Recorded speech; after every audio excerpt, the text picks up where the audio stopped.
Greetings and welcome to Session 1 on November 14th, 2024, of our fourth biennial New England Environmental Justice Youth Plus Summit. I would like to welcome our participants and thank our presenters, all passionate in the field of environmental justice. Thank you to Sam Giuliano of the New Hampshire Conference for his technical support. Zev Marian, a member of the New Hampshire Environmental Justice Mission Group, will be monitoring the Q&A for your comments and questions. I am Susan Moore, a member of the New Hampshire Conference, United Church of Christ Environmental Justice Mission Group, and the SNE, or Southern New England, Massachusetts, Connecticut, and Rhode Island, UCC Environmental Ministries team, the sponsor and the co-sponsor of the summit. I am a teacher naturalist with Mass Audubon, and I volunteer as an environmental educator with several environmental groups in both Massachusetts and New Hampshire. It has been my honor and privilege to organize these New England Environmental Justice Youth Plus Summits in 2018, 2020, 2022, and 2024. Our Environmental Justice Youth Plus Summit is being recorded here in New Hampshire on Endakina, the traditional ancestral homeland of the Abenaki, Pennacook, and Wabanaki peoples, both past and present. We acknowledge and honor with gratitude the land and waterways of the people who have stewarded Endakina throughout the generations. For the opening of our Environmental Justice Youth Summit, Reverend Makwakani has created a musical offering called Stewards of the Earth. Reverend Kenneth Makwakani is a minister of the Kawaiahao Church in Honolulu on the island of Oahu in Hawaii. Reverend Makwakani is also a musician, a songwriter, a producer of Hawaiian music, and a storyteller. We shall play this musical offering for the opening of our Session 1 of the Summit and at the close of Summit 2 of the Summit. A copy of this video and the lyrics are available for download on the Youth Plus Summit page, available on the New Hampshire Conference Environmental Justice Mission Group website. Mahalo. Thank you, Reverend Makwakani.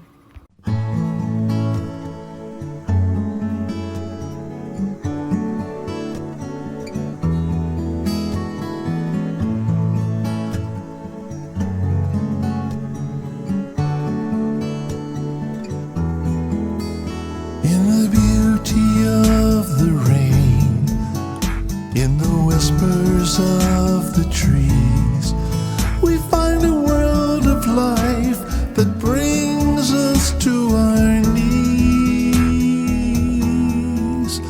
In the rhythm of the sea, in the dances of the wind, we hear a cry for help, a voice from deep within.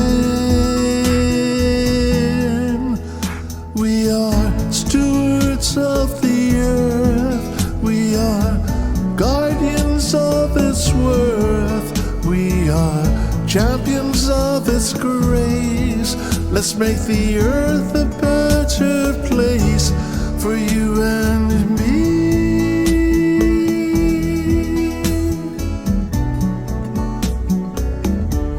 For you and me.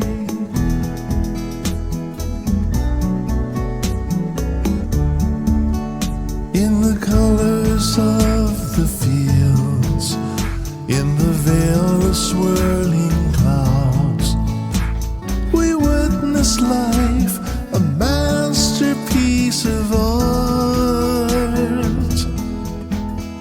To protect, we take a stand, stand together hand in hand.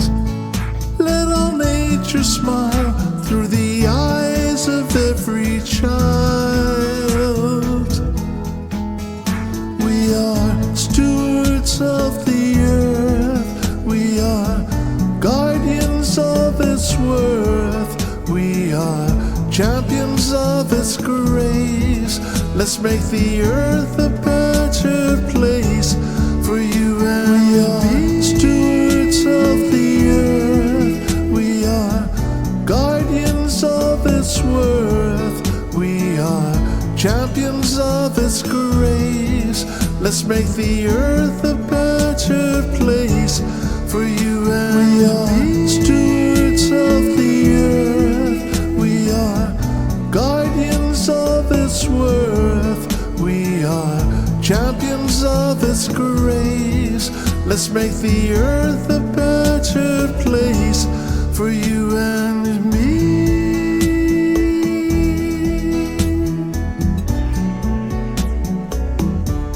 For you and me.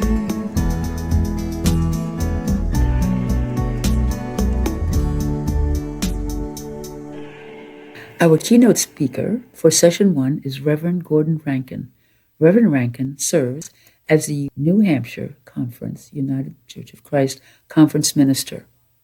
In South Dakota, Reverend Rankin worked with Lakota churches in the Dakota Association, which included 4 churches in the Standing Rock Reservation. Prior to that, he served as the senior pastor in the Congregational Church of Naugatuck, Connecticut, and as associate pastor of the First Congregational Church of Madison, Connecticut. Reverend Rankin will discuss the doctrine of discovery and environmental racism in Standing Rock. Reverend Rankin is currently on sabbatical in Zimbabwe and has kindly recorded his keynote for us. Good evening, everyone. My name is Gordon Rankin, and I am the conference minister for the New Hampshire Conference of the United Church of Christ. I'm excited to be with you this evening, or at least to be with you as I am. So let me start with a bit of an apology that I am not with you in person. I am on a couple months of study leave as you meet, and as a matter of fact, as you all are meeting this evening, I will be somewhere in the country of Zimbabwe, getting to spend time learning of the church and culture in the United Church of Christ in Zimbabwe. So I apologize that I am elsewhere tonight, but I wanted to get to share a bit with you this evening virtually, and appreciate getting to share that with you. So as I said, I am the conference minister of the New Hampshire Conference. I work with the 131 churches that are the United Church of Christ churches in New Hampshire. Before I came here to New Hampshire, I worked with the churches in South Dakota that are United Church of Christ churches. And that's going to lead me to the story I want to tell to you. I want to talk to you about Standing Rock and the Standing Rock Water Protector actions, and tie that in a bit to understanding the doctrine of discovery and into understanding environmental racism. So as I said, I worked with these churches in South Dakota. This included an association known as the Dakota Association, which just so happens to be an association of 13 Lakota churches. Among those Lakota churches were 4 churches that were located on the Standing Rock Reservation. And this story in particular is going to become a story of those 13 Lakota churches and those churches that were on the Standing Rock Reservation.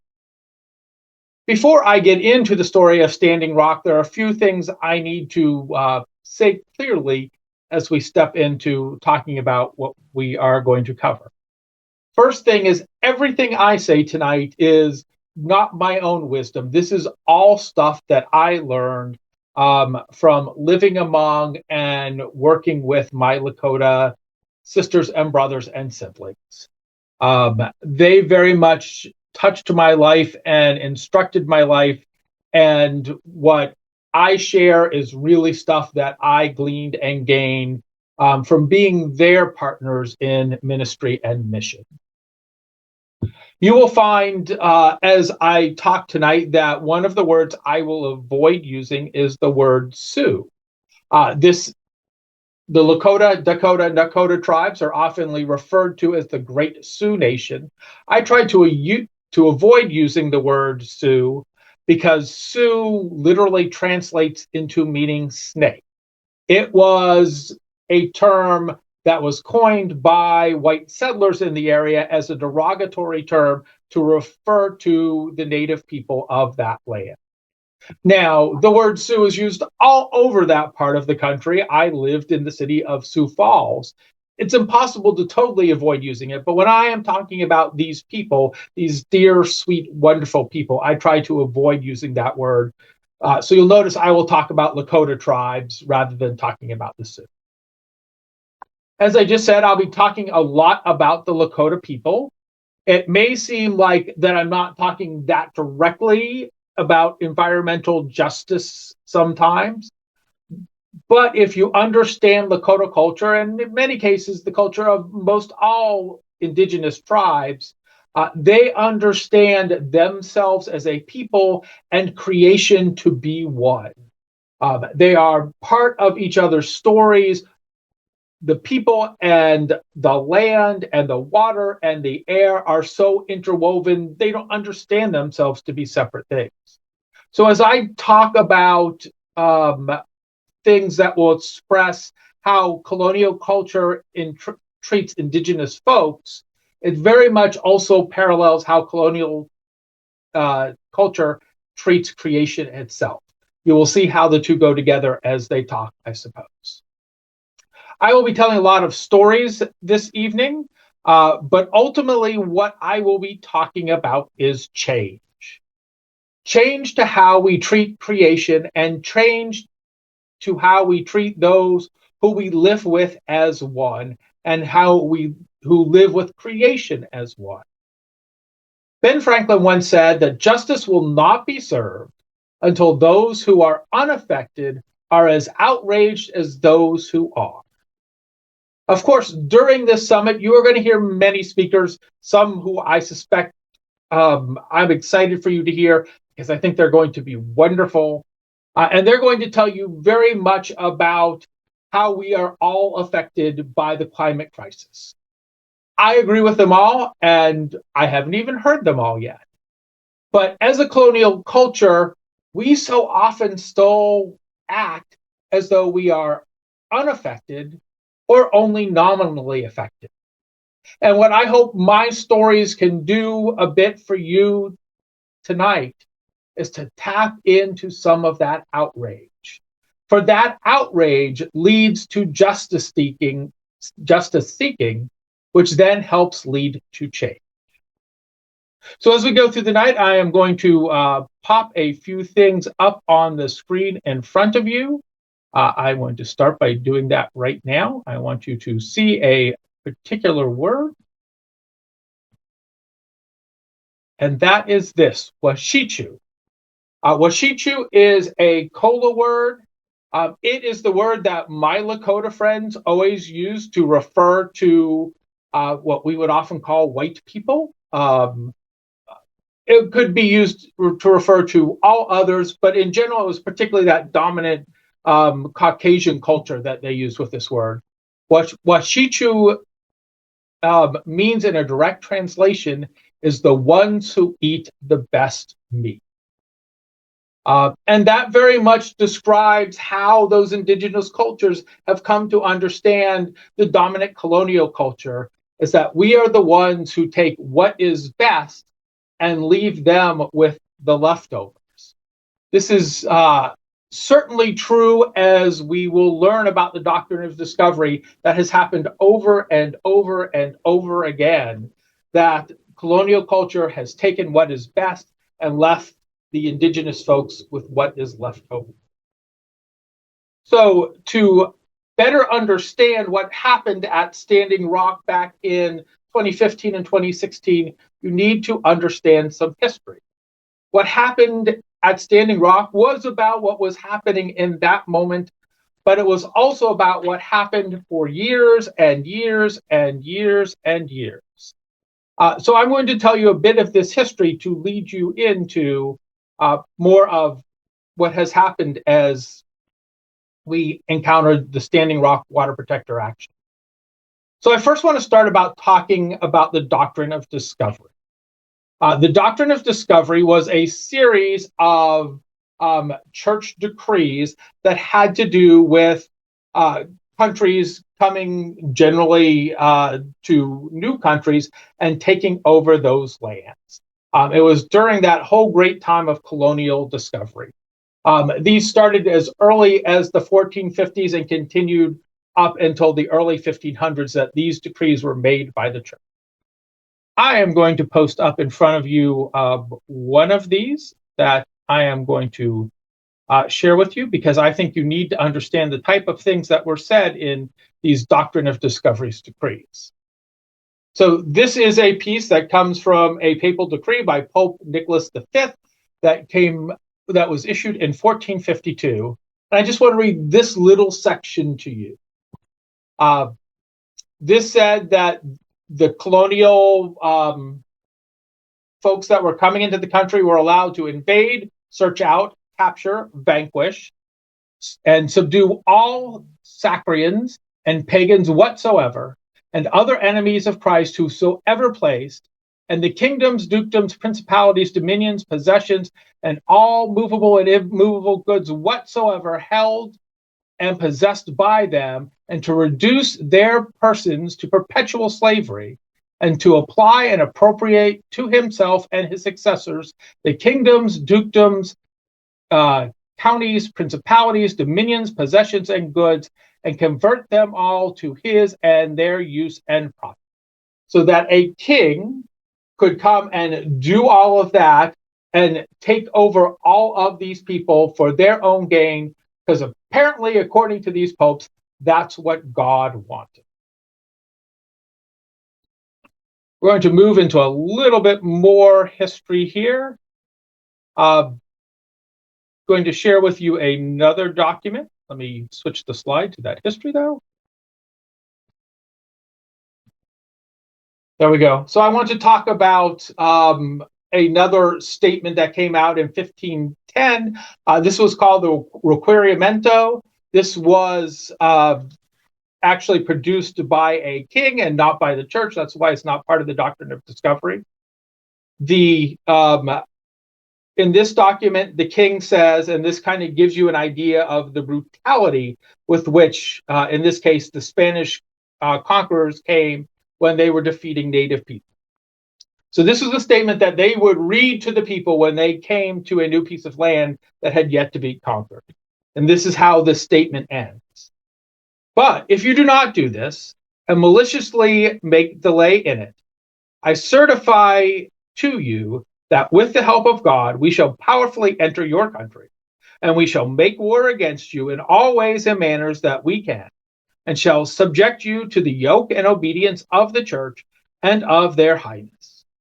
We shall take you and your wives and your children and make slaves of them, and we shall sell and dispose of them as their highnesses may command.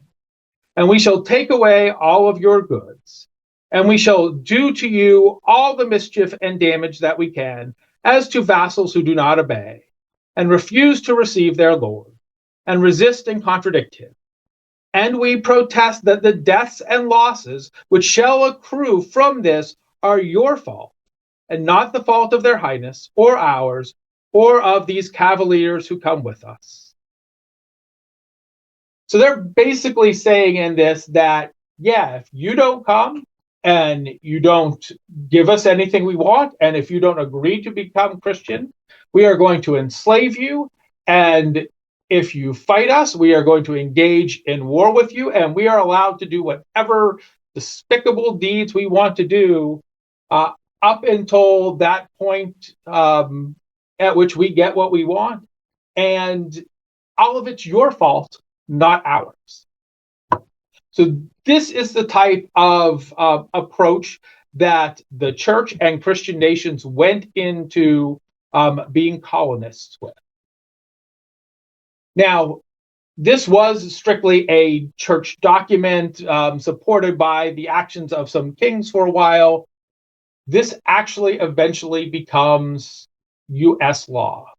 In 1823, in the case of Johnson versus McIntosh, the Supreme Court says the Doctrine of Discovery is the law of the United States. Now, you might be thinking, well, that was way back then. That can't possibly be true. It is still, the Doctrine of Discovery is still the law of the United States. Nothing has retracted that in all of our history. And as a matter of fact, it was used within the last couple decades in Supreme Court cases as justification for certain actions. So the Doctrine of Discovery is still an active part of United States law. So let's jump to some other bits of history. Want to talk about treaties. So in the U.S. Constitution, treaties are named as the second highest form of law that there is. The first highest form of law is the Constitution itself, and the next highest form are treaties. And this is true in our acting with a lot of other nation states. However, in the history of the United States, there has never been a treaty with native nations that has not been broken. Every single one of them. So in the case of the Lakota people, there were some different treaties that help informed the land that they had. The first one of these is called the First Laramie Treaty. It went and defined some of the area that was given to the native Lakota people to be considered theirs, to be their sovereign land. In 1863, one of the things that starts to shift this is an uprising, which is called the Santee Sioux Uprising of Minnesota. In this, after this uprising, 38 Lakota men were hanged. This is the largest, till this day, this is the largest mass execution in American history. This execution order was signed by President Lincoln just 2 days after he signed the Emancipation Proclamation.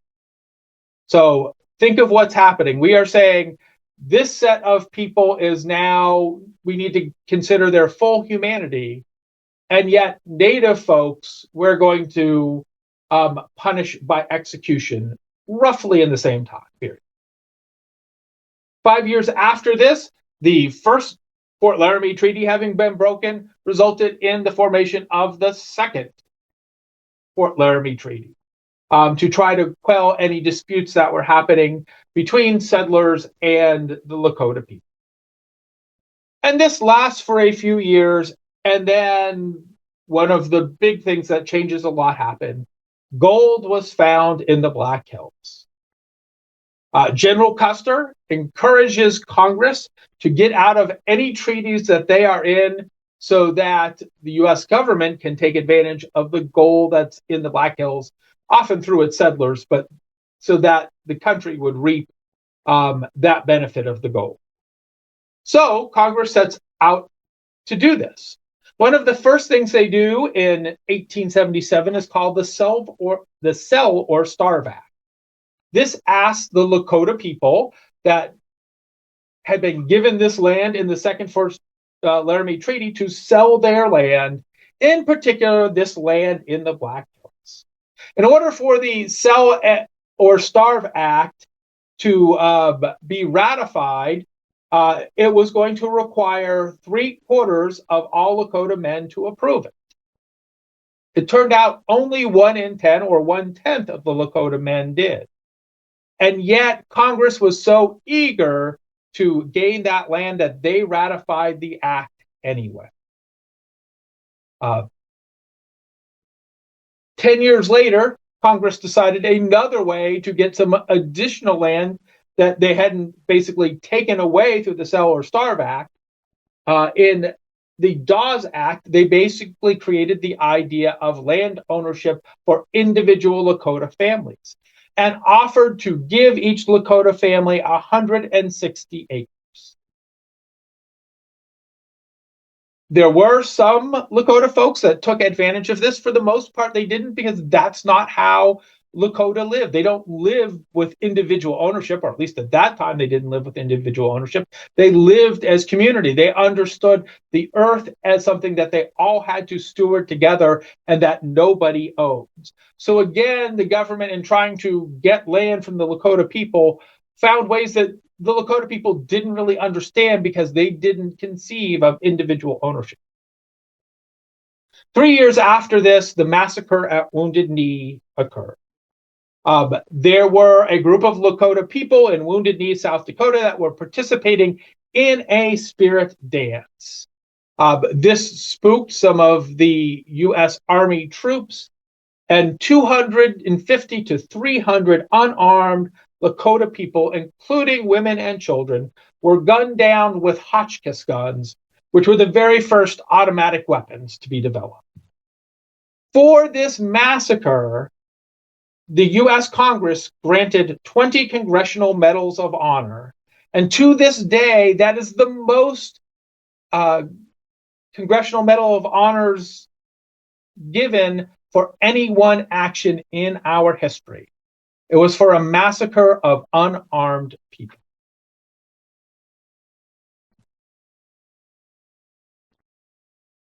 Let's continue on with a little more history. I should have changed this a few moments ago. My apologies. I want to talk about boarding schools. They're an important part of this history. We have heard recently, again, a lot of talk about boarding schools. Boarding schools were something that happened a lot in the late 1800s and the early 1900s.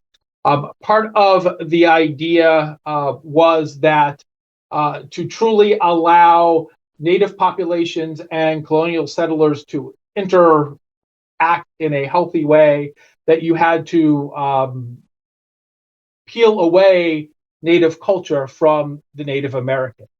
It would often be said this way: you needed to save the soul and take the Indian culture. So boarding schools were developed as one way of doing this, one way of indoctrinating these folks and stripping them of their culture. I have a good friend that I met while I was in South Dakota. He was a pastor, a Presbyterian pastor in the area. His name was the Reverend Sid Bird. And Sid once told me a story that has left a great impression in my heart. Sid was one of those folks who was young enough to have been taken to a boarding school where he spent 2 years before being allowed to go home. Now, Sid grew up in Lakota culture. His family spoke the Lakota language, but when he got to the boarding school, he was no longer allowed to speak to it. When he got back to his hometown for the first time, he could no longer talk with his grandparents, because at that point he only knew how to continue to speak English, and they only knew how to speak Lakota. That is part of the legacy of the boarding school movement.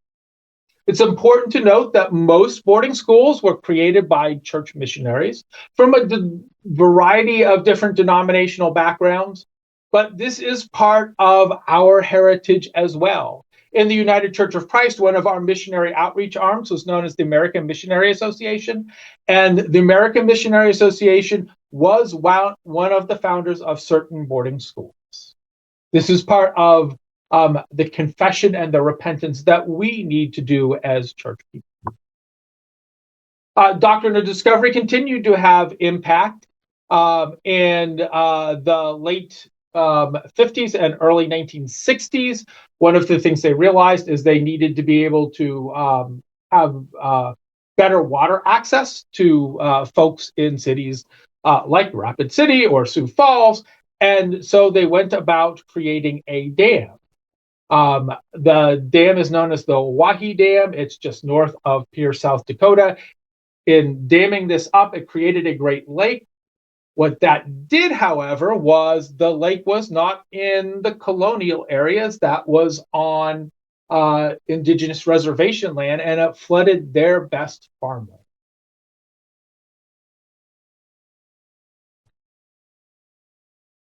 We will come back in a moment to talking about environmental racism. Let me stop our share. Actually, no, I'm going to talk about environmental racism right now.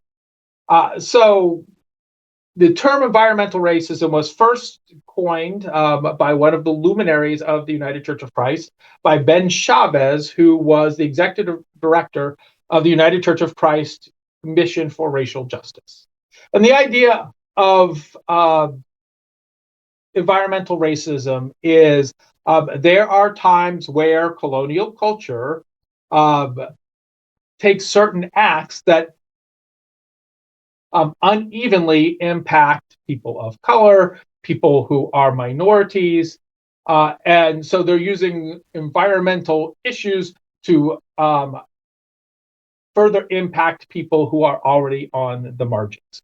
In Ben Chavez's time, this was really the issue, was where waste was disposed of, where things both such as dumps and garbage disposal happened, also where nuclear waste was disposed of. This continues even till today. We hear about environmental racism in stories such as water pollution and the desire for clean water in places like Flint, Michigan, or Jackson, Mississippi. And this is very much the story of the indigenous peoples. Indigenous peoples have always been moved to the worst land. And as their reservation lands have shrunk, it's gone to worse and worse land. Most of the land where the Lakota people live right now, you are not able to farm. It is the worst land available. It is clay that plants can't grow in. These are also people who lived off the land, hunting buffalo, hunting other animals, fishing in the river. And we, through things like the establishment of train lines and through polluting the water, have hindered the land that they lived in one with it. They tried to steward, but also was the source of livelihood and sustenance for them. So environmental racism is very much intertwined with the story of our indigenous people. This also ties in with the idea of Native American spirituality, because Native American spirituality is very much the story about how people live together in creation, as I kind of said at the beginning of our time together.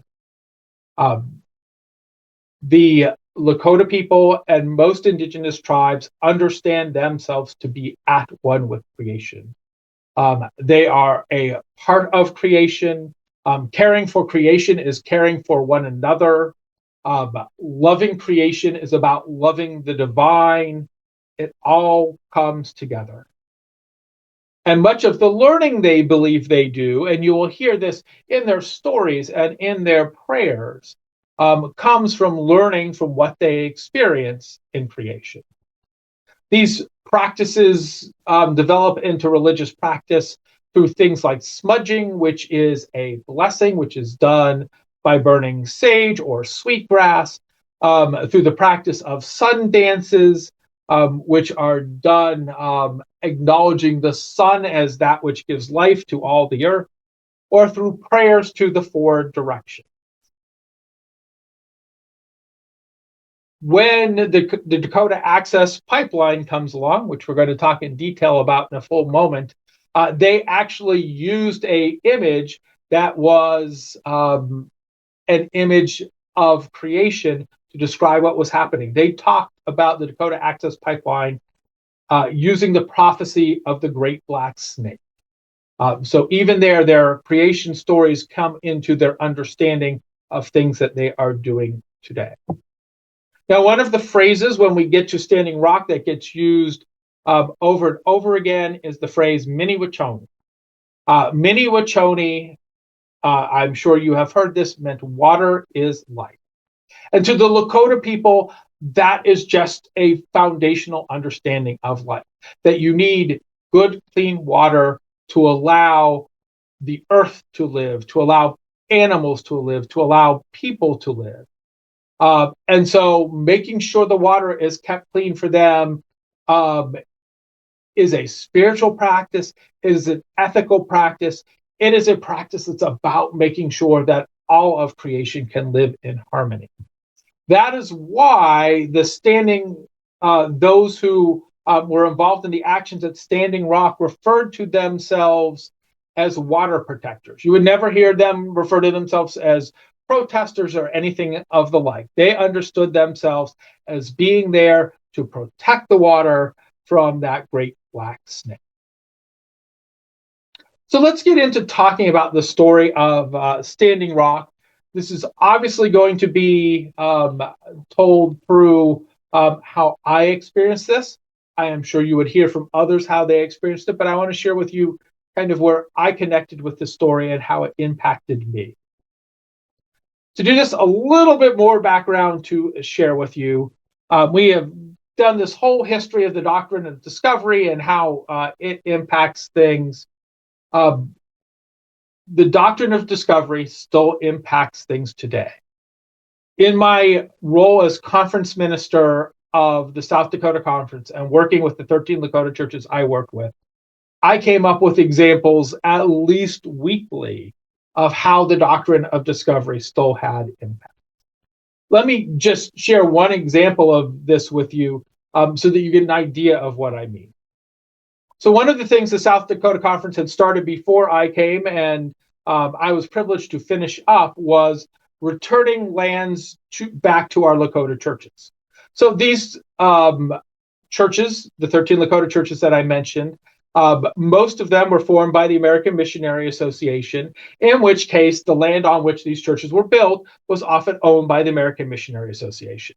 As the American Missionary Association kind of evolved, it no longer wanted to hold the titles for these lands, so the land had been given to the South Dakota Conference. Now, as we've discussed, there is nothing more sacred to Lakota people than land itself. And to have these lands in the hands of Wachichu, of white people, of colonial culture, always was a rub between the Lakota people and the South Dakota Conference. And so one of the justice actions the South Dakota Conference started in the early 2010s was returning the lands that it owned back to the Lakota people as part of things. And this happened over several years, took a lot of legal work to return these lands. I am proud to say that I believe it was 12 or 13 of 15 parcels of land were returned back into Lakota hands. All of the land that the South Dakota Conference owned in South Dakota and in Nebraska were returned back to Lakota hands. The places where issues existed were with 2 parcels of land that were in North Dakota. In those cases, the county protested the ownership, even though the deeds were physically in the South Dakota Conference office, protested the ownership, and there's still legal wranglings about that before those lands can be returned back to Lakota people. This had a very practical effect. The year before the Standing Rock actions, there was a fire in the town of Cannonball, which is the town right next to where all these actions happened in the upper northeast corner of the Standing Rock Reservation. A prairie fire came ripping through town. If you ever have seen the consequences of prairie fires, they move quickly, and they kind of are just, I was going to say straight line fire pieces blown by the wind, but they're not even straight. They'll zig this way or that way, but often they're only like 20 or 30 feet wide. They don't burn the whole town, but you'll have just a path that will get burnt through a town or through a prairie or through a graveyard or whatever's happening. This happened in the fall of 2015 in the town of Cannonball, happened to burn down the one Lakota church that we had in that town. We were never able to rebuild that church, even though we had the fiscal resources to do it. Again, because the county in which that church was located protested that the South Dakota Conference actually owned that land, and we couldn't build on land that we could not resolve the land ownership for. So directly impacted that spiritual Lakota community. That to me always was one of those key pieces of the ways I said that I continued to see the doctrine of discovery in action, that we would take the best and we would leave the scrap. Another piece to know as we step into the story of Standing Rock is this was very recently preceded by the desire to build the XL pipeline. So the Dakota Access Pipeline would end up going to the north and east of the Standing Rock and Cheyenne River reservations, the XL pipeline was going to go to the west and south of the Standing Rock Reservation. Part of what the issue of building pipelines would happen is, you'd have the entire environmental impact. We've talked about the desire for clean water, but there were other impacts. Because reservations are sovereign lands, they have their own police forces. But there are agreements between the reservation and the U.S. government, including which there are many things for which folks who are U.S. residents can't be arrested for on reservations. When these pipelines get built, they build big work camps of people to come and build these. And if you study this around these work camps, there's always a great history of folks who will venture from these work camps onto the reservations and particularly engage in activities like rape or like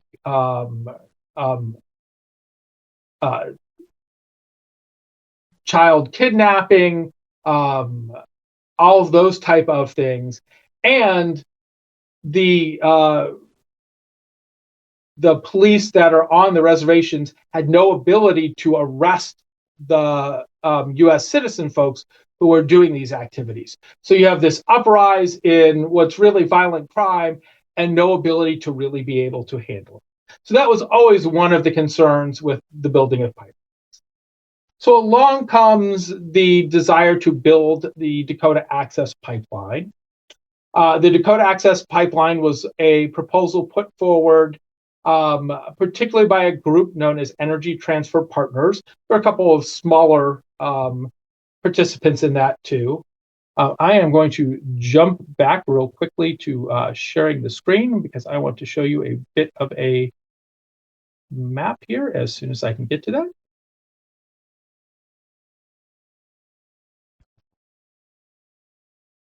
There we go. We will share this.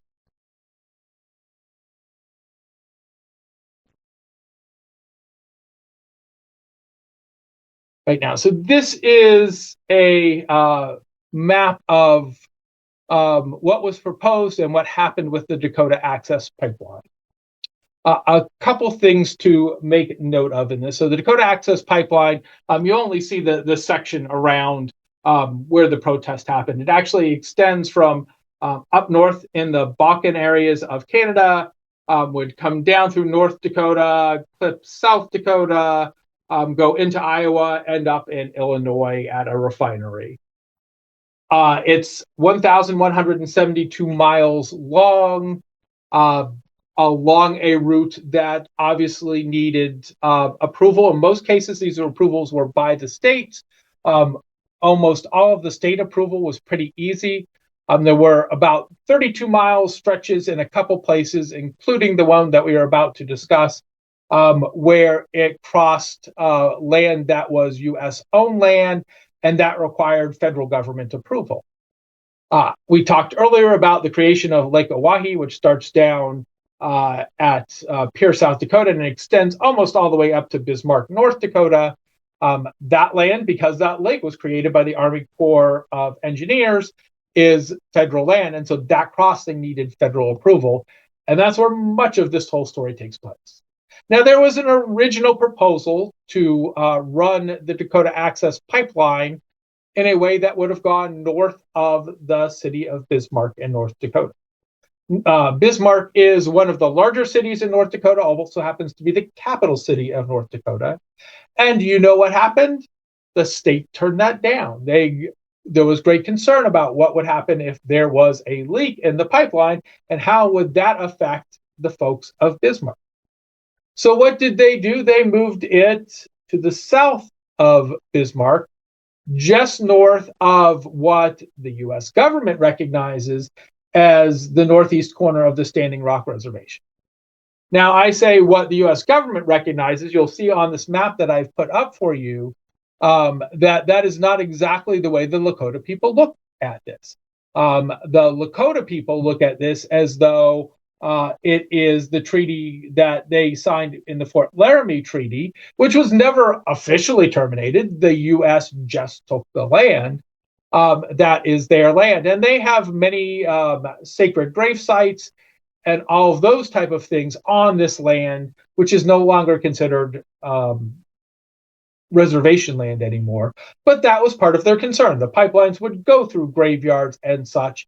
And that was one of the concerns that they were trying to address in their actions at Standing Rock. But the biggest piece, and as we've kind of already mentioned, was the concern for clean water. You will see that this is right at the northeast tip of the Standing Rock Reservation.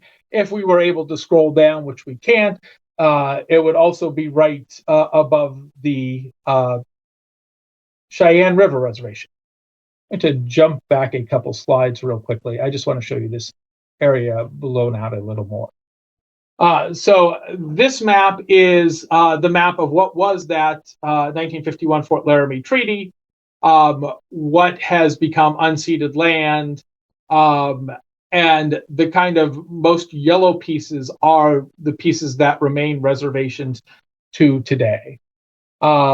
You will see kind of in the center is the state of South Dakota. Above that is the state of North Dakota. Standing Rock Reservation kind of is a majority in South Dakota with a little kind of top hat part of it that extends into North Dakota. The river that runs along the western edge of Standing Rock and Cheyenne River is that Missouri River that all of this involves in. Now, I want to give you a little bit of perspective on this because this makes everything look pretty small. The Cheyenne River Reservation that you see kind of right in the middle of this, that reservation is approximately the same size as the state of Connecticut. Just to give you a bit of image to relate that to. So these are big spaces, but they are not great land spaces as we've already discussed. So I am going to stop sharing for a few moments and tell you a little bit more about the Standing Rock action itself. So Standing Rock action was really one that was begun by youth, a couple different youth groups that came together. They were concerned with the impact on the water. They were concerned with the impact of the pipeline going through sacred native spaces. And so they arranged essentially for a walk from reservation to Washington, D.C. as an action to draw attention to what was happening with the Dakota Access Pipeline. I think it's important to point that out because we so often kind of say, well, what can we do about these things? This was a group largely of Native youth who said, we have to do something. And they engaged in an action which not only captured the spirit of so many other Native tribes, but really captured the spirit of the country for a season. And so don't ever forget that you can make a difference in making an impact, not just to the environment, but standing up for things that do cause harm to the environment. There is a lot of talk when you hear about Standing Rock, about actions that, what was peaceful and what was violent. Here's a place where I will only speak to my own experience. I was certainly not at Standing Rock through the entirety of the actions that happened there. I was at Standing Rock on a few occasions, probably spent about 2 weeks' time over the course of that fall season there, scattershot out a little bit. The Native folks on their main encampment, there were 4 or 5 different encampments. Their main encampment was called the Ashedi-Sakawan camp. The peaceful spirit with which they did these actions very, very much stood out to me. That was responded to many times with violence by the North Dakota government or those that the North Dakota government hired to engage in security. For the most part, it was private security firms that came and did the security to try to protect the pipeline as the water protectors were trying to protest against what was happening. If you don't recall the stories, there were several different incidents of violence, including the private security firms would have dogs present that several times bit water protectors. There was one evening late in the fall when it was freezing cold out, where over one of the bridges they shot fire hoses at the folks. So there were some different violent actions. I never experienced any of that coming from the water protectors. Certainly the water protectors were vocal. They were vocal in ways that I am sure folks could have conceived of as being provoking, but I never experienced them in any way initiating any type of violence. One of the things that was beautiful about Standing Rock was the fact that for one of the first times in Indigenous history, this was an action that connected many tribes. This was not just the Lakota, the Dakota, the Nakota people, but tribes from all over the country came. Throw up a picture here for you really quick.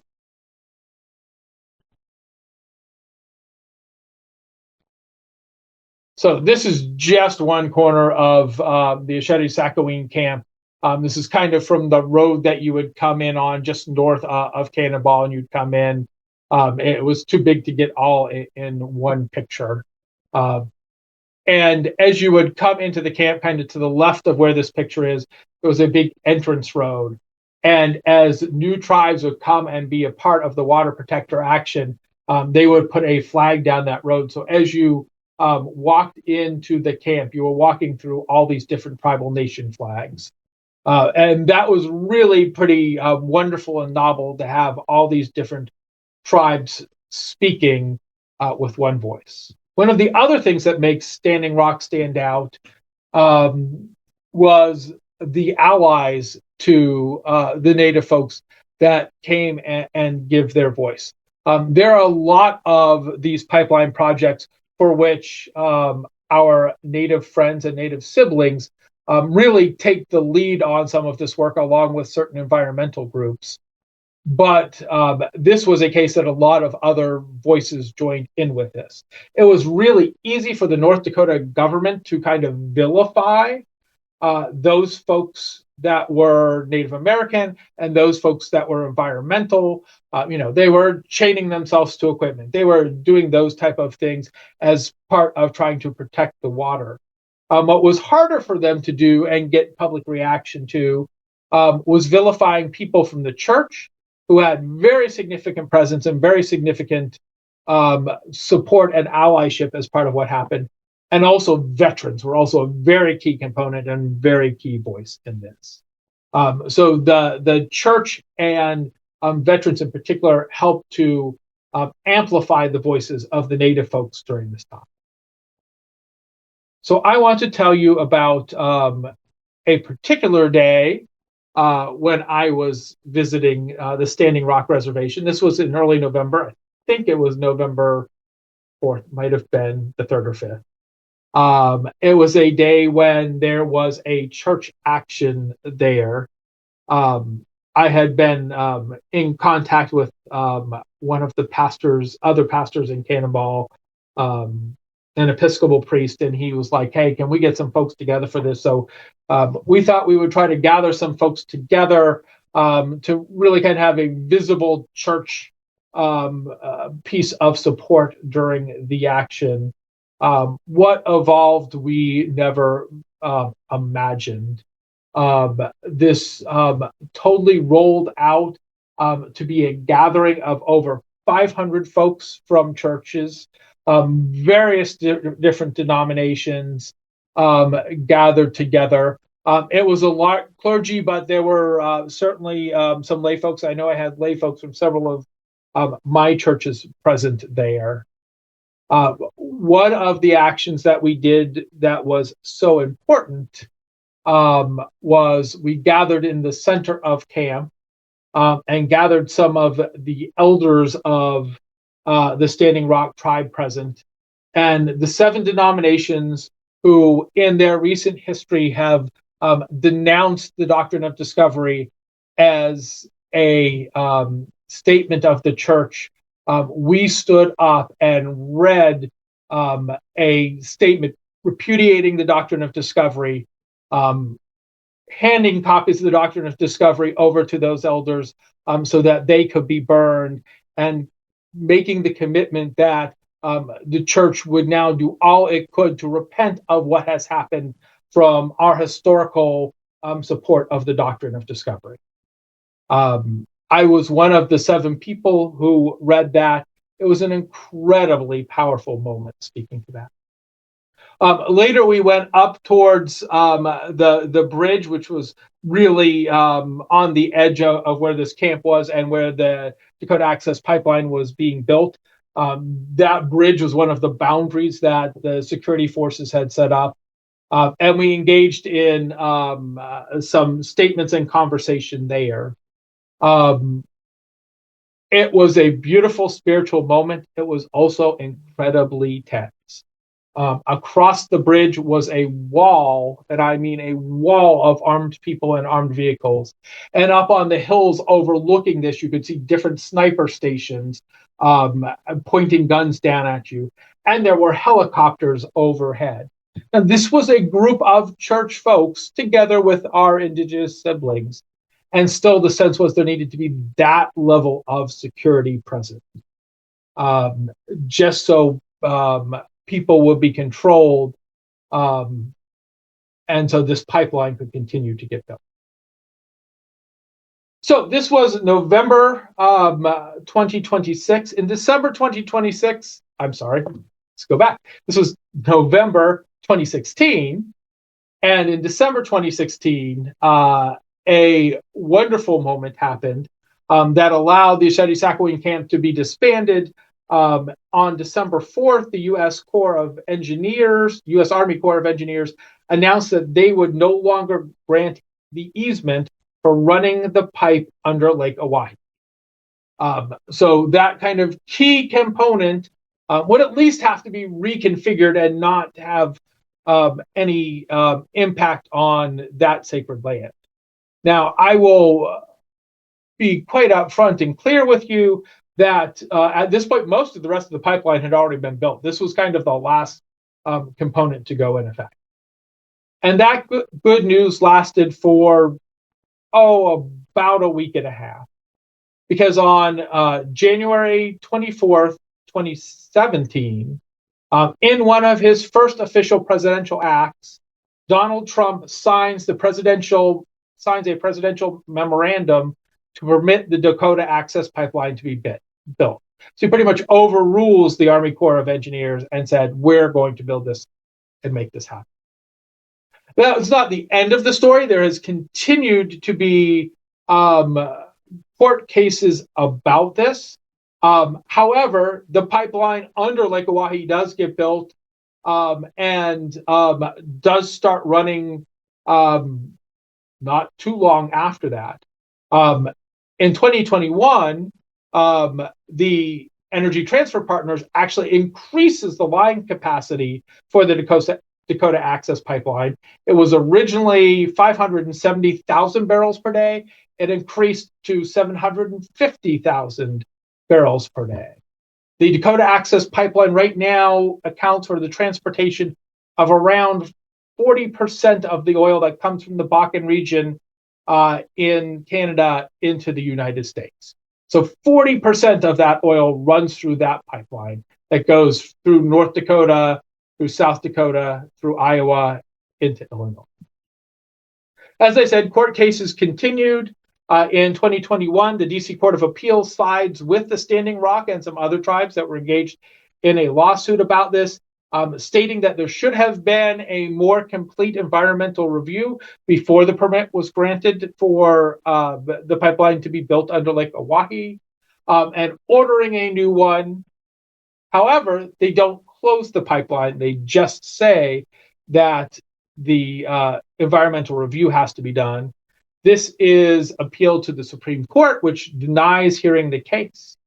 And so, despite the fact that this more comprehensive environmental review has been required, the Dakota Access Pipeline continues to remain active even until this day. Now, the Dakota Access Pipeline is not the only story of pipelines. There are many of them. This is the one with the most fullest gathering of water protectors kind of engaging in these conversations. Since then, one of the big ones has been around Pipeline 3, which is the replacement of a pipeline that runs through particularly Minnesota and into Wisconsin from Canada. This pipeline is replacing a pre-existing pipeline which was corroding and has leaked several times. This leads to another important point to make when it comes to pipelines. Pipelines can be a safer mode of oil transportation.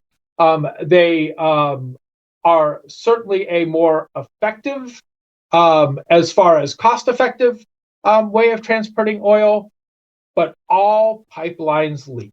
There has yet to be a pipeline with any age on it in U.S. history that has not leaked. That previous pipeline that was being replaced by Pipeline 3 resulted in the most significant oil spill in American history. And the way they choose to handle that is by trying to build another pipeline. And again, just like we hear the story of through the Dakota Access Pipeline, where do they build it? They build it across tribal lands that have been given to tribes by treaties. So again, there have been water protectors that are talking about the importance of protecting the water from leaks that are essentially inevitable, and also working to protect the sovereignty of tribal lands. This is a lot to digest, I know. I wish I was available with you to take questions and answers. Hopefully in a couple of years, I will be back and able to do that with you. I do want to close out by returning ourselves back to the idea of Native American spirituality and how they understand the earth and the people as one. I want to close with a prayer. It is a prayer that comes from a Lakota leader whose name is, gotta pull this up, apologize, for Chief Yellow Lark. And I just think it's a good way to close this part of our conversation. And I will hence bid you just a great time learning more about how you all can be good stewards of the earth that our God has given us, and find your voice to help protect the earth and water and air. This prayer is called the Great Spirit Prayer. O Great Spirit, whose voice I hear in the wind, whose breath gives life to all of the world, hear me. I need your strength and wisdom. Let me walk in beauty and make my eyes ever behold the red and purple sunset. Make my hands respect the things that you have made, and my ears sharp to hear your voice. Make me wise so that I may understand the things that you have taught my people. Help me remain calm and strong in the face of all that comes towards me. Let me learn the lessons that you have hidden in the leaf and the rock. Help me seek pure thoughts and act with the intention of helping others. Help me find compassion without empathy overwhelming me. I seek strength, not to be greater than my brother, but to fight my greatest enemy, myself.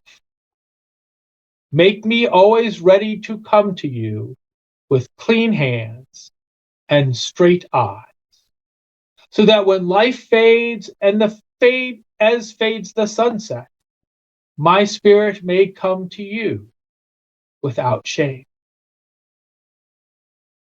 Amen. Blessings, friends, on the rest of your summit tonight and on Saturday. Reverend David Housel will be our next speaker. Reverend Housel is a retired UCC minister from Windermere Community Church in Windermere, Florida. Reverend Housel has served churches in Illinois and Pennsylvania and was a hospital chaplain in Texas. He was the founder and director of Advance for more than 20 years in Pennsylvania, a program for batterers and sex offenders. I would like to thank Reverend Dr. Bob Shorgas, a member of our Environmental Justice Mission group, now living in Florida, for his referral of Reverend Housel as a presenter. Reverend Housel and Windsong, a group of trusted allies to the culture of Indigenous people, will teach us about the loss of Indigenous land. The blanket exercise, representing 17 tribes in Florida, will serve as a model of what we can enact in our own communities, states, or local powwows. Welcome, Reverend Housel. Thank you. Thank you. Kante, Weste, Nape, Siak, Zape, Kisto. I greet you with a warm love, acceptance, and a handshake.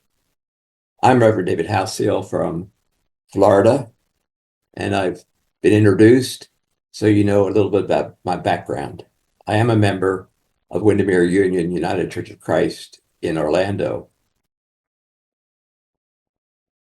Windermere Church was founded in 1916 by 11 people from a variety of denominations, all seeking to have a church that's relevant to them in the town of Windermere, which is a suburb on the west side of Orlando. In 1961, that church congregation joined the United Church of Christ, and it's continued to serve in downtown Windermere for a number of years. But then in 2006, it relocated to the edge of the town with its preschool. It's very progressive and very successful preschool. So we are now happy with a lot more campus center for worship and service. Among the people who are part of Windermere Church is Windsong. And I will be sharing more about Windsong briefly or shortly. But first, I want to tell you a little bit about how we function. When Windsong gathers, whether we are just gathering among ourselves or whether we are out somewhere else making a presentation, we always start with some form of either prayer circle or some other native spiritual practice. And leading us generally, almost all the time, is Melinda Joy Miller. Melinda Joy Miller is a very gentle and devoted representative of Native culture. She is an authorized keeper of the medicine wheel and colors tradition as taught by grandmother Twila Hurd Nitsch, of the ancient Seneca people, their sacred paths. So she offers to us invaluable resources, and she would love to assist anyone to discover those paths. So if you are at all interested in further information about her or contact with her, please contact me. I'll be glad to forward it to her. I talked to her yesterday, and she is very anxious to assist and spread the information that she has and to teach. So please let me know if you want that contact. When Windsong was first invited to be a part of this powerful summit, we envisioned we would focus on the blanket exercise. However, the more that Sue and I communicated back and forth, the more it seemed to lift up Windsong itself, not just the blanket exercise, which is one of our mission offerings, which we have. Yes, and we will do the best we can to share what we know and what we do about blanket exercise. However, I want you to know a little bit about Windsong itself. Our, our source for Windsong is definitely a spiritual experience. I've been interested in Native culture since I was a teenager. And over the years, that's been influenced by many, many experiences I've had on reservations and sites, getting to know indigenous people and all over the country. And it's a pleasure to be here in Florida, which is a very unique setting as it has to do with Native cultures. But over those years, things changed. The very language that I used, talking about Indians, and then talking about Native Americans, then talking about Indigenous, and now talking about First Nation people. Those words changed so that right now we're still trying to determine what is the best language to use. And usually the practice is if you're talking to Native people, use their tribal language or what works with them. But it wasn't only those changes that I experienced, it was also the changes in my own soul that I wanted to be with people who had a sense of what Native culture brings to us in our American life. And we've been privileged here at Windermere Church to have Windsong. It grew out of a spiritual practice that I've been involved in for many years called Vision Quests. A Vision Quest is a devoted period of time when you go away in a solitary site and spend 3 or 4 days fasting and in silence and waiting for the Spirit to guide you.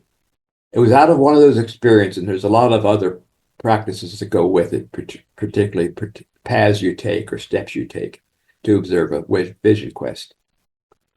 It was out of one of those that I had a vision about Windsong. We didn't have a name. We didn't have any clarification. But when I came back, I began to share it with a number of people. And their response was very positive. So over these last 4 or 5 years, it's been growing. We have currently about 50 people who are on our roster. Some are active and some are inactive and have grown disinterested. So we'll be working on getting clarification because with what's happening in our nation, Windsong needs to be real clear about its mission and who we can count on. So that gives you a little bit of the background, but there are so many things that Windsong offers. So we will be offering a presentation. I'm going to do the best I can. When we were first designing this, we had people who were going to do presentations and they did that, but that didn't get recorded. So I'm going to try and offer what I can about the arbor, about flute circle, about environmental justice issues and advocacy, and also finally about the blanket exercise. So I appreciate the individuals who were devoted and gave those presentations, but I will do the best I can to present what they shared. I must say one of the things that's very clear to me as a convener of Windsong is that we are at a point in our evolution where we are now hopefully trusted allies with indigenous people here in Florida. We've been blessed to have the head of the American Indian movement with us, with his spiritual leader, and we are going to be hoping to build on that in 2025. But let me talk first of all with you. I already said that we do the spiritual practice that's led by Melinda Joy Miller. But then I want to talk to you right now about the Timucua Honor Arbor. Todd Benerick offered his presentation on that. So I want to share with you essentially what that arbor is all about. First of all, it began with a spiritual practice. Linda Joy and a couple of us gathered at the great oak tree that sits beside our church. And she led us in asking of the tree permission to put the arbor in place. We have it in place right in front of the tree.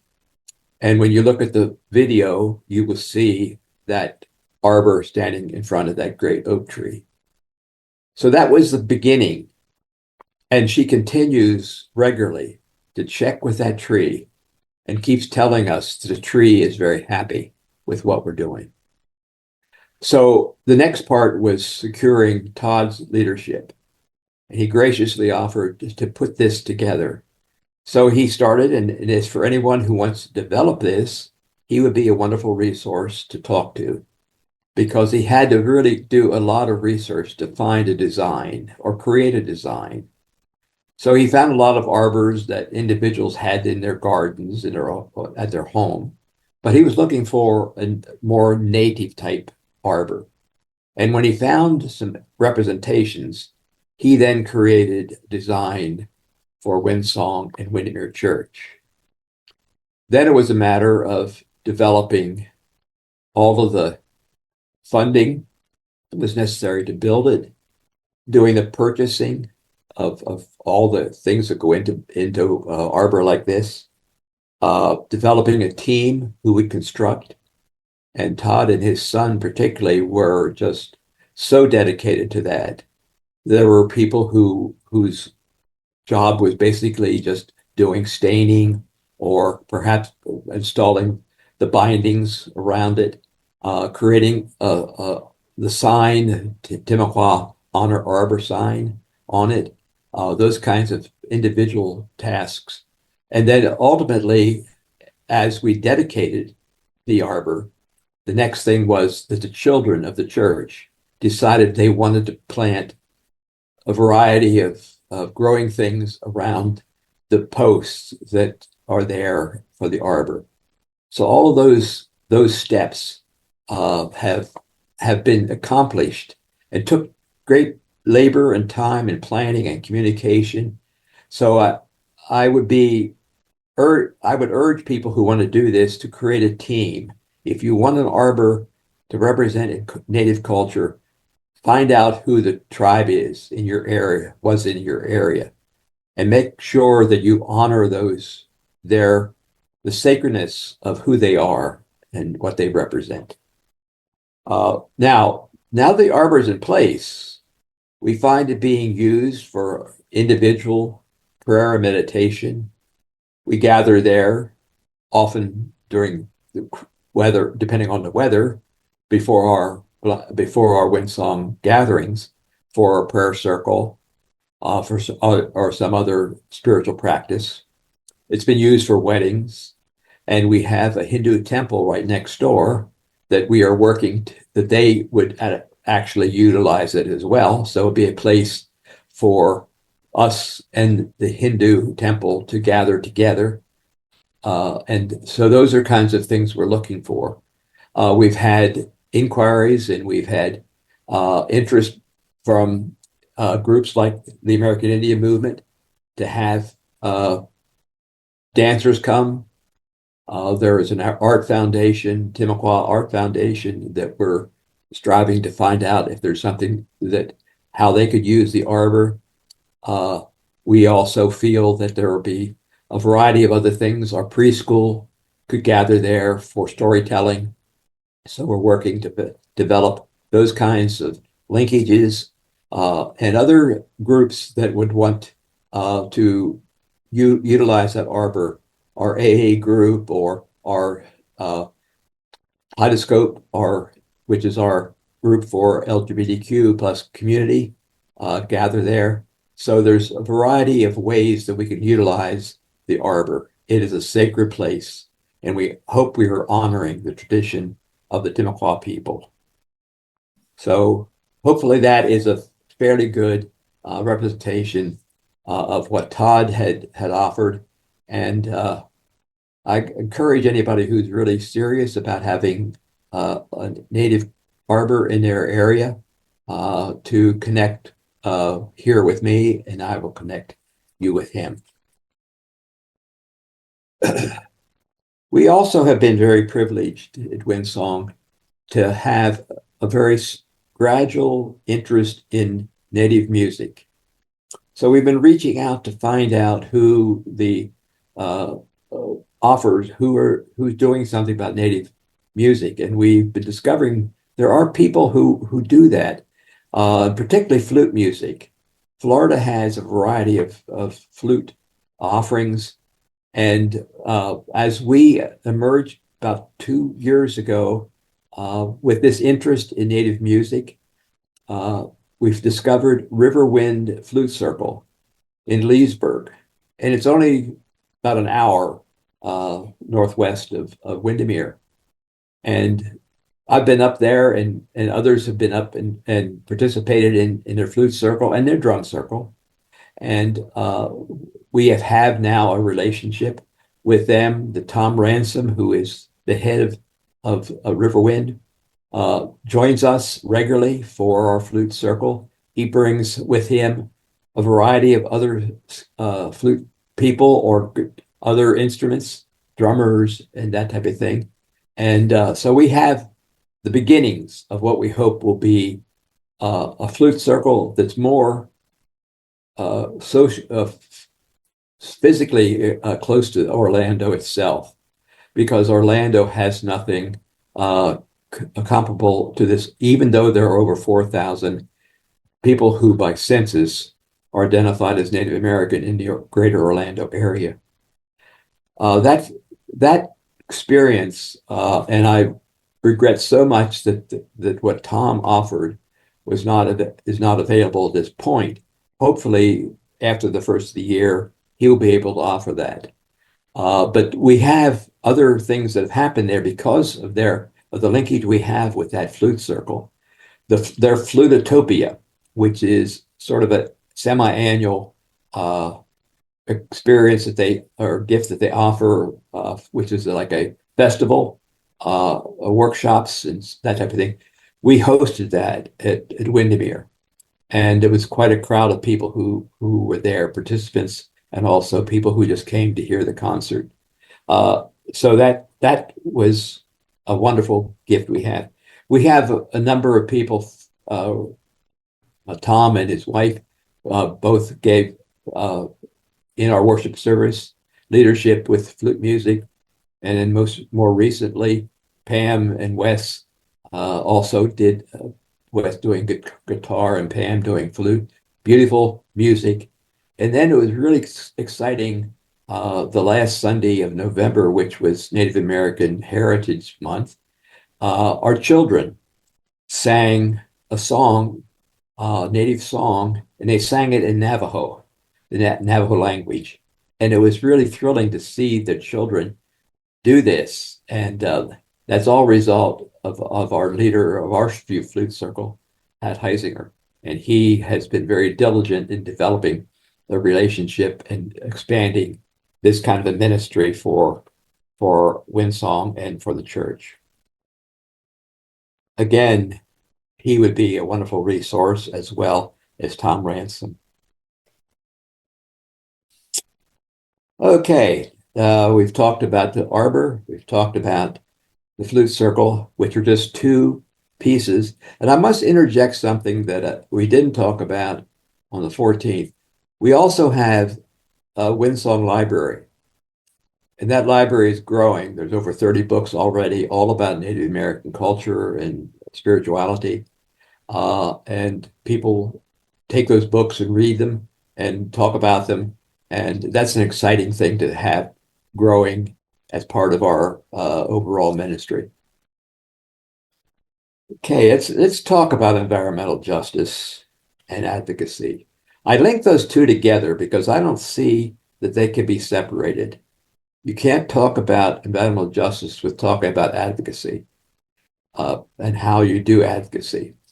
Our mission statement for Windsong says that, let me read it, a portion of it. Windsong was born from a vision to follow Jesus, who calls us to stand up and walk with me. We believe that there's no way to do that without addressing climate justice. We see Jesus as a true environmentalist. We see him, we believe that he was that kind of a person who always saw the lilies by the roadside. He was that kind of person who could look at a fig tree and see that fig tree was not living up to its potential. He could look at the very rocks that he was standing on and that the crowd were standing on. And he could sense that if we didn't speak up, if those disciples didn't speak up, those very rocks would cry out. That kind of sensitivity to the natural world is something that Windsong wants to cultivate. We want to demonstrate. We want to basically be sure that that is part of who we are, and that is part of what we call people to, that kind of sensitivity. Over the years, Windsong has attempted to do that in a variety of ways. I remember back a couple of years ago, becoming aware that Betty Osceola, a Miccosukee leader down in the southern part of Florida in the Everglades area, had organized, with the help of some other people, a prayer walk on every Saturday. And the reason they were doing the prayer walk was because there was a House Bill 1191 in the Florida legislature to use the byproducts of the creation of fertilizer to pave highways. Now, Florida has 27 phosphorus mines covering over 450,000 acres. And one of those is over 200 feet high, this collection of this byproduct, this photo something or other. And this sits there and drains into the aquifer and out into the Tampa Bay, And so in their great wisdom, the legislature thought we could take this stuff and use this to pave highways and that type of thing throughout the state. Unfortunately, it has radioactivity, a radioactivity that exceeds the EPA's line of what's acceptable. But they passed anyhow. In spite of that, the Miccosukee were walking with their allies down there every week, doing a prayer walk, praying for this to stop or this be defeated. We joined, not down there, but we were doing that on a regular basis at Windsong. We would gather at the arbor and we would walk individually, pray before this passage. So Mother Nature hears us. We hear that, our Native brothers and sisters. And yet, our leadership don't hear it. So we're now saddled in this state with that issue. Another event that was happening that was evidence of our advocacy. During the last 2 years, there's been 3 sites in Florida that have been deliberately targeted for conversion of middens and burial mounds that are Native American into housing developments, that type of thing. One of them down in Miami, one's in Pasco County, and one's over in Jupiter. And what we did is we tried to make sure that everyone in Windsong knew about these and would reach out. And in the case of Jupiter, a number of us sent emails to the 5 members of the city council pleading with them to vote with the Miccosukee representatives and vote against this conversion of a burial mound into something with a land developer to create housing, condos, and commercial buildings and so forth. And two of the five voted with us and with the Miccosukee, but the other three prevailed.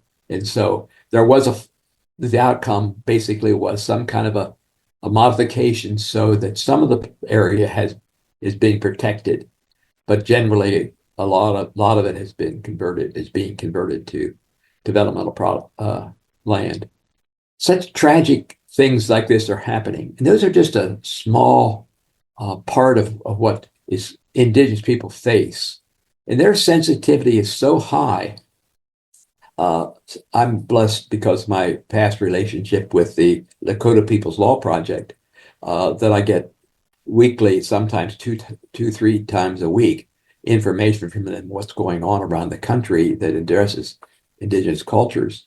And there's among some Native people, there's a sense of panic, real concern about Project 2025 and things like that. So I think for anybody who has an interest or orientation toward what's going on for Native people, being aware of how to make those connections, how to make connections with groups like here in Florida, the Florida Indigenous Alliance and the Florida chapter of AIM, the American Indian Movement, and also with the Seminole and Miccosukee tribes that are here. And then throughout the country, the other groups we now discovered recently, one called NDN, Indian organization that we're now starting to establish a relationship with. But for many, many years, I've had that a long ongoing relationship with the Lakota People's Law Project. And I urge anyone who has an interest in learn more about advocacy to connect with the Lakota People's Law Project in Bismarck and become familiar with what they're doing, the kinds of things that they've accomplished to defend the child welfare for indigenous children, to stand with the Black Hills and the problems that continue to grow there around mining, and also the lithium mines on Paiute territory, and down in Arizona, the copper mines outside of Phoenix, I believe it is. There's these things happening all around the country, and most recently, I became aware that the University of Oklahoma has decided to discontinue all of its teaching of Native languages. So all the young people and children who were benefiting with the access to their native language are now going to lose that as a resource. These are the kinds of things that are occurring, that anyone who has an orientation to Native culture can reach out and make connections and become a student. That let the Native people teach you how to address these issues as they continue to surface in our country. But I also want to lift up as my own experience that no matter how much I reach out to humans, oftentimes there's a sense of disappointment because of the response that I get. But there is one resource that continues to be faithful, to be there for me, and that's the natural resource. When I here in my home feel isolated or alone, I go out on my lanai, and I have 4 large queen palms out there. And whether you believe it or not, they talk to me. And hibiscus, they talk to me. And there are times that they say, look up, keep faith. Look at us, queen palms. Watch how sturdy, almost immovable our trunk is. But then watch our fronds and see how they sway back and forth. You need to be like us. You need to have that capacity both to sway, but also have that firm trunk that's immovable. So those are the kinds of things that I think connect with that element. Let all the plant life talk to you. Seek out the 4-legged, the swimmers, the winged ones, and let those lead you and guide you in addition to the humans that can also guide you. I hope as I share all of this, it doesn't just sound crazy, but that it sounds like an invitation to a path that you're willing to walk.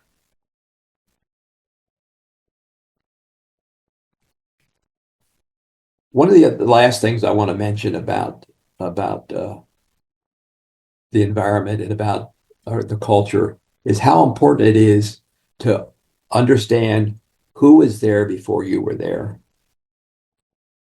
We searched out years back who were the residents in the Windermere area, and we discovered the Mikas, or the Timucua, I would get it right, Timucua tribe. They were over 200,000, collection of actually of tribes of as a nation, Timucua. And those that lived in our area experienced all that this area offers, all the lakes and all the fishing and all of the natural environment. They were a huge area that they covered all of central Florida, essentially from the Georgia line on down the whole way to Tampa area, in the center of the state. But they are now, that 200,000, they're extinct. And of the 17 tribes, essentially almost all of them are extinct, except Seminoles, Miccosukee, Choctaw, and Cree, who left the area, and a few other small groups that are trying to survive in various areas. But learn out who those are, find their legends, discover whatever you can about them, because I think it'll both enrich your life personally and also the life of your church or all the other organizations you are part of. Now, a lot of you have expressed an interest, I guess, in the blanket exercise. So let's see what time we have here. Oh, Okay. talked a long time. Okay, let's talk about the blanket exercise. First of all, I want to lift up with you that it has this very similar kind of mystical, spiritual origin. As I understand it, I can't prove that this actually happened, but my understanding of the story, I believe, is that a number of years ago in Saskatchewan, there was the Mennonite farmers had been directed there by the provincial leadership in Canada to build their farms there. They did so on native territory. And the elders finally said, we need to address this of the First Nation people, the tribes that were there.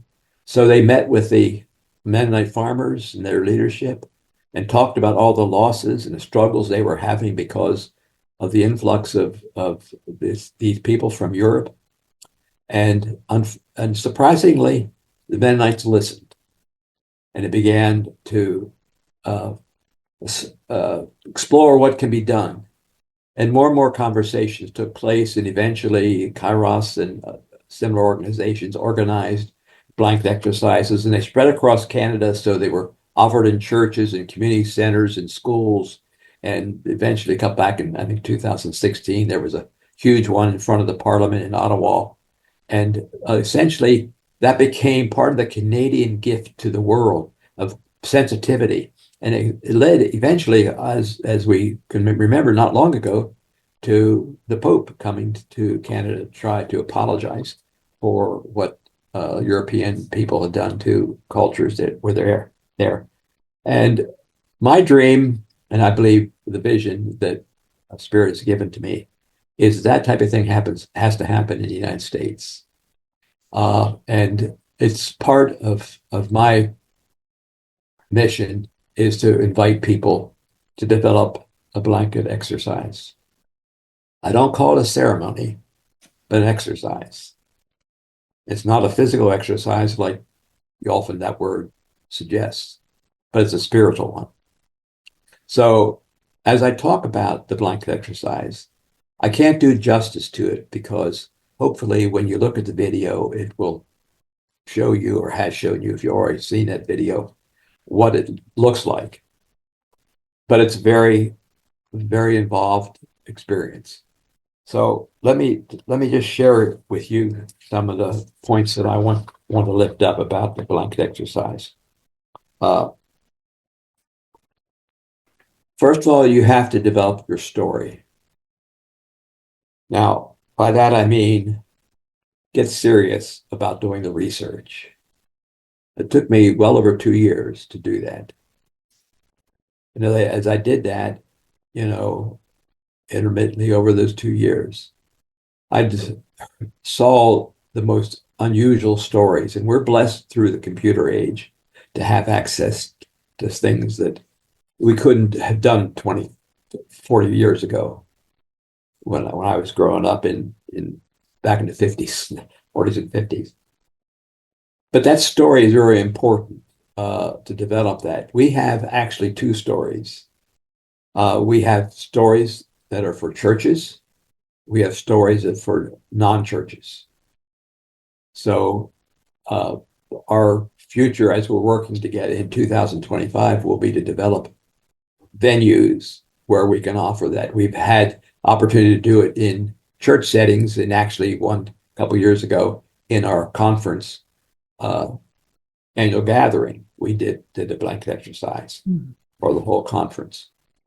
So that's an important thing to develop the venues and develop your narrative for different settings. Then I think the next thing is how to develop a writing team and also a proofreading team. I can't overstress how important the role of proofreaders are.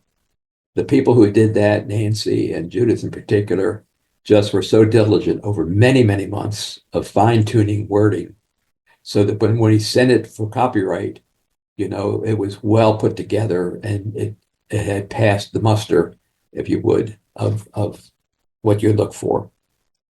Then you have to develop your team.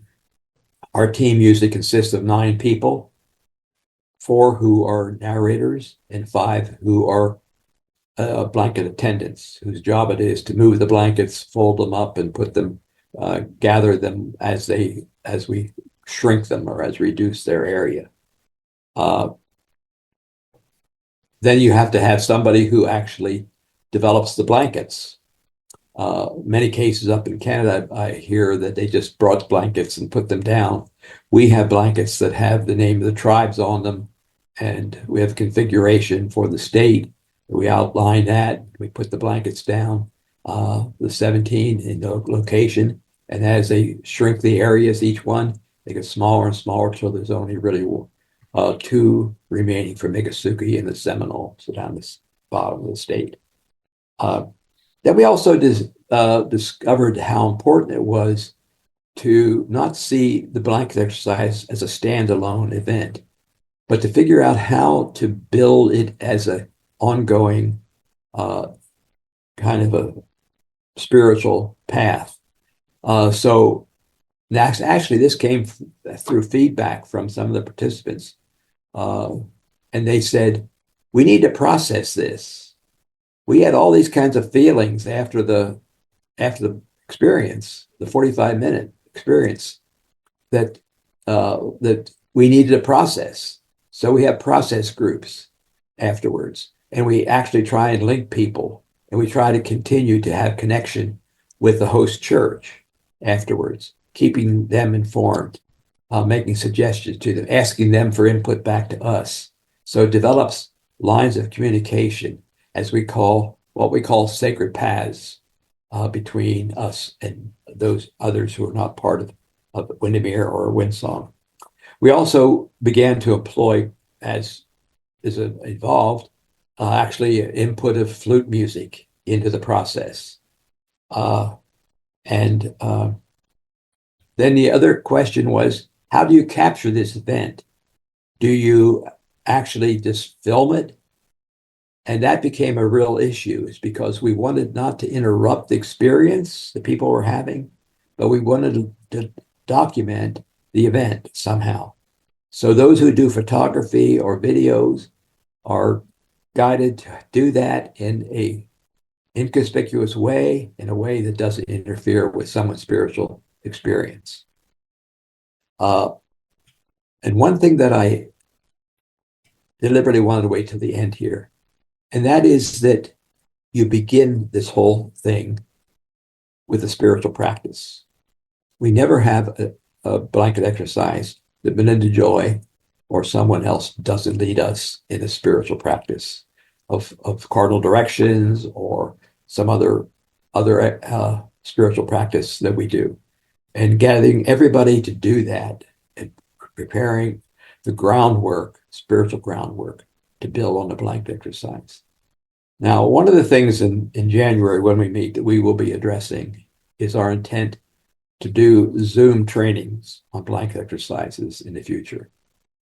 So I can't say anything about that right now because we haven't worked on it yet, but we have set that up as a goal that we want to do, is somehow create Zoom training events for communities, churches in the state or around the country who want to develop blanket exercises.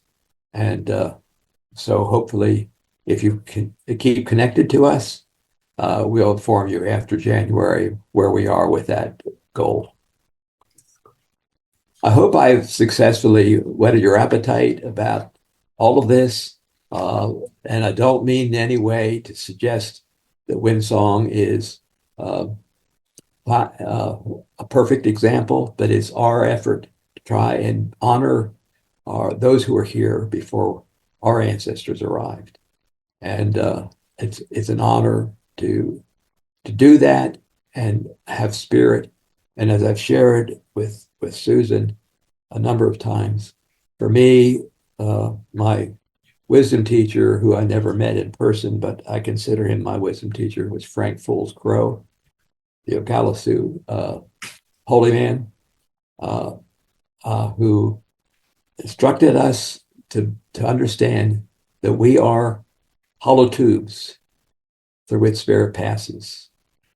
And so anything that I hopefully have shared today is a combination of David Halseal, but also that spirit that transcends me, that hopefully that passes through me. So I want to thank you for this opportunity. Now, if we have time, I'd like to share the creation story. I mentioned that we are blessed to have some familiarity with the Timucua people, not because they are still here, but they left us a number of very valuable representations of who they were. And one of my cherished ones is their story of creation. I think it's a powerful story and speaks to the issue of environmental justice and all of that to which we are dedicated today. The Timucua legend of creation. When Creator Yajaba created the world, he first created the spirit of water and the spirit of wind. Then Yajaba created a large pond, and in the middle of the pond, he placed the land. Then into the waters of the pond, he placed the swimmers, those that breathe above the water and those that breathe under the water. Then he began to see that the spirit of wind and the spirit of water began to flow across the pond. And as Dejaba saw this, he opened the great cave, and he brought out of that great cave all of the two-legged, the four-legged, the winged ones, the crawlers, and the aurori, which we call insects. Each moved out onto the land and found a place for their home. And when the wind and water roamed over the land, the wind brought cool breezes in the heat of the day, and the water would bring refreshing rain to fall on the land. But as they roamed, Jabba saw that some of the land was beginning to flow down into the water. And so he created other swimmers to live on the bottom of the water. And it was there that Jabba placed them so that they would hold the land and try and keep the land, even though they were in the bottom. They would live there for all of their life. They would breed there, they would eat there, but they would do all they could to keep land from falling into the waters. But when he saw that they could not succeed, he then created the silent ones. And he said to these silent ones, "You have been given no voice with which to speak, and you've been given one leg so that you cannot move, but will do a wondrous thing. You will be the protectors of the land. Where I place you, you are to grab the land and hold it still. When wind wanders over the land, you must hold the land steady so that his breath does not blow the land down into the waters. And when waters wander the earth, you must hold the land steady so that the rain does not push the land into the waters. All of you, from the mightiest oak to the smallest flower, to the single blade of grass, you are to hold tight to the land because you are their protectors. For doing this, the one-legged ones will have special gifts. You will amaze all the others with your ability to live anywhere. You will find homes in the crevices of rocks, on the face of mountains, in the burning sands, in fertile land and arid land. You will live in fresh water, and also some of you in salt water. Some of you will be given stinging needles, and some will provide food for many. Many others will seek your shade, and others will find homes for their family in your arms. Some of you will live but a single cycle, but you will have many children. Others of you will have many cycles, and you will be given the name of the ancient ones. And when you fall, where you fall, your family will gather around you, and your children will feed on you and draw strength from you, and you will continue forever. All who have come out of the cave and live on the land must show you great respect. They will know that you are the protectors of the land. When you lose that respect and cut you down before your time, then the breath of wind will blow across the land, and there will be great dust that fills the earth, fills the air, and waters will rush on the land. And those who lacking respect, they will be given much rain, and some will get no rain at all. And any of those of you who do not respect the protectors of the land, the one-legged ones, if they bring destruction on you, they bring destruction on themselves. You are my silent ones, but you have been given no voice with which to speak. But you have but one leg, but you have but one goal, one responsibility. You are the protectors of the land. I want to thank you for this time together. Hopefully my words bring you hope and comfort and clarity of how Spirit is calling, because I believe the Spirit is definitely calling us today to understand our native brothers and sisters and those who are our relatives among the natural world. Thank you so much. And I close with this Lakota's blessing. Wankan Tonka Kiki Un. The Great Spirit bless you. Thank you. Thank you very much, Reverend Hazel. You have given us a most inspiring presentation, and I really thank you for that. I'll be happy to add any of the videos that the future presenters would send to us, and we will add them to our website. And I want to help spread this idea of the blanket exercise and all the spiritual practices that you have told us about, spread that far and wide. This has been very, very wonderful to have. Thank you so much for presenting it to us. Thank you.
Thank you for joining us here this evening for Session 1 of the 2024 New England Environmental Justice Youth Plus Summit.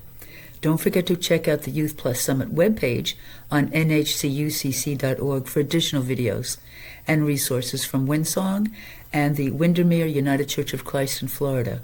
Please remember to tune in on Saturday, November 16th for Session 2 of the Summit. We look forward to seeing you there.